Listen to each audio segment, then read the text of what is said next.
Die verbruikersmotiveringsproses behels die interne dryfvere en eksterne invloede wat individue daartoe lei om hul behoeftes en begeertes deur aankoopbesluite te vervul. Om hierdie sleutelkonsepte te verstaan, help besighede om effektiewe bemarkingsstrategieë te ontwerp wat by verbruikersbehoeftes aanklank vind.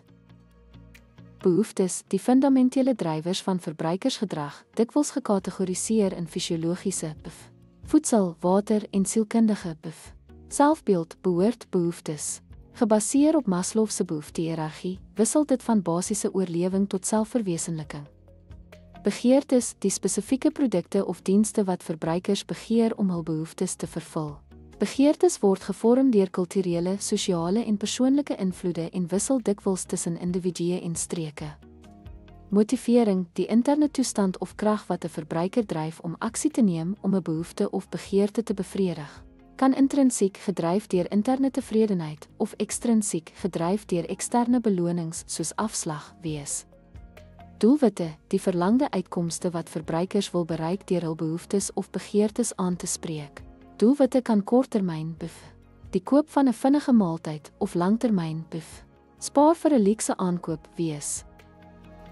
Waargenome waarde, die verbruiker se evaluering van die voordele wat ontvang word teenoor die koste wat aangegaan word om hul behoeftes te vervul. Hoër waargenome waarde verhoog motivering om 'n produk of diens te koop.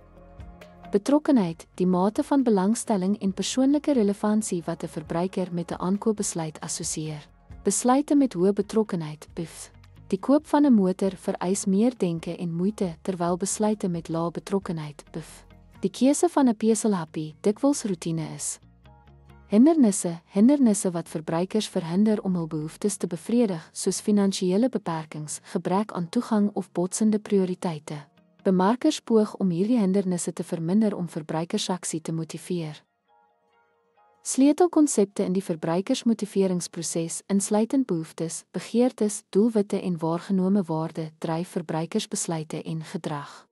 Deur hierdie faktore te verstaan, kan besighede strategieë skep wat effektief kliëntemotivering aanspreek en vervul, wat betrokkenheid en tevredenheid verbeter.